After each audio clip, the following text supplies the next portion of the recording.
Social media पर एक Manisha dancer नाम की लड़की काफी ज्यादा वायरल है। लोगों को वीडियो पसंद नहीं आता है, ऐसा वीडियो वीडियो में काफी ज्यादा अश्लीलता रहता है। वीडियो कुछ इस कदर बनाती है जो लोग उस वीडियो को पसंद नहीं करते। कुछ ऐसे लोग हैं जो उस वीडियो को लाइक करते हैं, कमेंट करते हैं, लेकिन बाकी लोग जो वीडियो देखते हैं उन लोगों को पसंद नहीं आता है, उल्टा सीधा कमेंट करते हैं, बोलते हैं वीडियो भी मत बनाओ।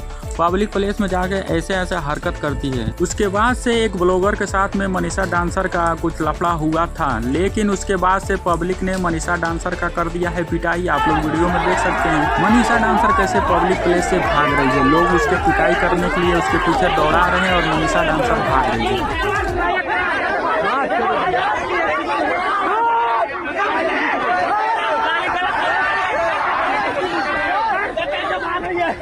कैसे भाग रही है?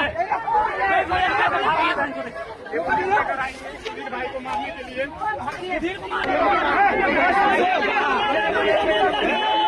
बहुत ज्यादा